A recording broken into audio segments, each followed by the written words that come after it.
Welcome to the Polite Contrarian. In the world's sixth richest country, where we can summon food to our door by app and stream 6 seasons of Nordic noir in HD, it's still somehow impossible to build a 3-bedroom house near a train station. In a nation that invented industrial-scale housing, we've somehow ended up with a market where a broom cupboard in Zone 2 costs more than a castle in Tuscany. This is the UK housing crisis. A polite term for a slow-motion disaster made of bricks, greed, and baffling planning policy. As we will go on to discover, there is a simple solution to Britain's housing crisis. It's just that no political party, planning authority, or dinner party in Surrey is prepared to tolerate it. Because while we may talk endlessly about supply and demand, affordability and access, the real issue is that we've designed a system that rewards inertia, punishes ambition, and has turned housing into a speculative sport. Let's start with the basics. We don't build enough homes. We haven't for decades. But don't worry. Every government says it's definitely building 1 million more. Eventually. Probably. Unless someone complains. The UK needs to build at least 300,000 new homes a year just to keep pace with population growth. In 2023, we managed just over 234,000. But in case you think this sounds okay or near enough, not really. Because during the same period, the population increased by over 600,000. Most of those homes weren't affordable either, just profitable. We haven't built at the necessary rate since the late 60s, back when Harold Wilson had his first cabinet and houses were for living in, not flipping.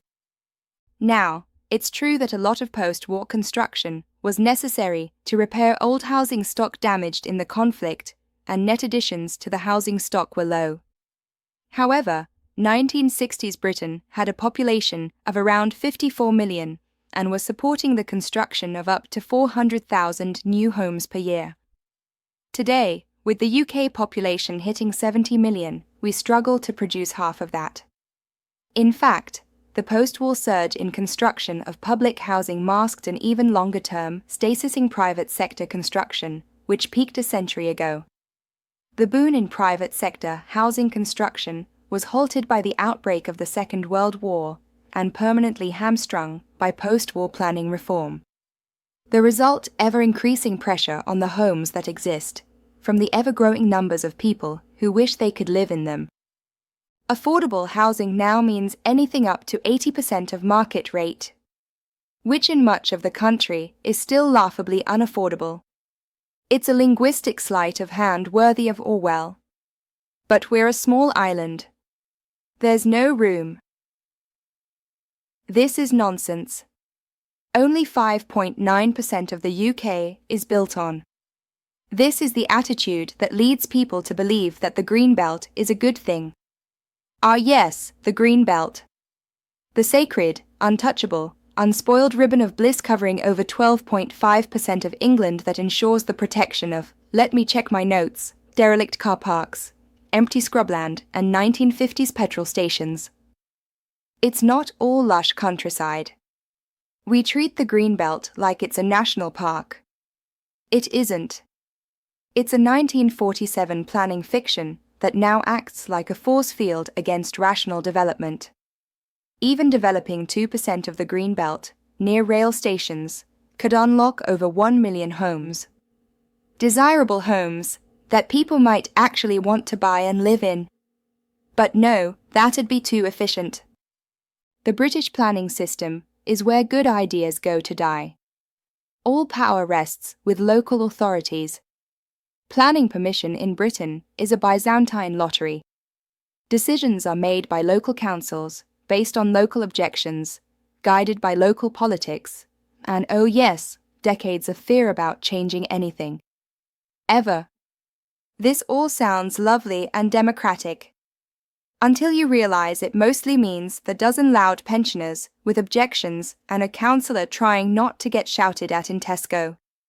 One objection from a pensioner about view disruption, and the proposal is toast, to be gleefully celebrated by politicians who should know better. The NIMBYs have effectively nationalized stagnation.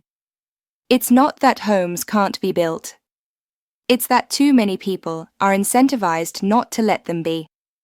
Indeed, as we will talk about later, whole organizations have evolved whose principal purpose seems to be to stop development. And bizarrely, they have been given the power to do just that. The homes that are available are now largely only accessible by younger people, even relatively well-paid ones, through the rental market. The rise of the buy-to-let landlord has turned half the millennial generation into lifelong renters. In 2000, just 2% of households were in buy-to-let properties. Private rental now covers over 20% in many cities such as Manchester or Bristol. Let's be clear. A fluid rental market is a good thing, allowing people to move around more freely as jobs and life events overtake them. And landlords shouldn't be demonized for doing their best in trying to facilitate that. Societies such as Germany seem to get by fairly well with a housing culture much more geared towards renting. However, successive UK governments have promoted home ownership as an aspiration, and the average Brit is willing to go into large amounts of debt to try and achieve this. So why have these governments then made it so difficult to do so? Every attempt to solve this involves throwing money at buyers. Help to buy, shared ownership, starter homes. It all inflates demand without touching supply, and therefore drives up prices. Anyone with a grasp of basic economics can foresee this result whenever one of these new schemes is unveiled. Which makes one wonder whether those doing the unveiling have any acquaintance with the basics of economics at all. Help to Buy cost £29 billion and inflated prices further. 63% of its homes were priced above local average. Meanwhile, mortgage lending is harder to access. Salary multiples available are lower, and deposits required are higher. The result? Having driven house prices ever higher, and made them only available to those who have built up substantial reserves of capital already, everyone is mystified that many houses are owned by buy-to-let landlords. And, finding this undesirable, the only solutions governments enact are designed to make being a landlord as expensive, unprofitable, and generally unpleasant as possible. Developing homes in greater numbers, and ensuring they find their way into the hands of a broader spectrum of people, would be far too sensible. So we can't build. We won't build. And when we occasionally do build, it's mostly overpriced, poorly located, and snapped up by investors before it hit Supla. The British housing crisis didn't just happen. It was built, carefully, deliberately, and with every government of the last 30 years complicit.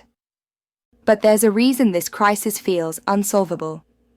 It's not just housing. It's everything. It's about roads, rail, reservoirs, schools, sewage, and power. All the boring stuff that keeps a nation from falling apart. In the next episode, how Britain forgot how to build anything at all. Why Britain's infrastructure is so bad, and how the country that built the first railway now takes 27 years to approve just one. We are Politely Contrarian. Like, subscribe, or send this to someone who still thinks the Green Belt is a forest. You know the buttons.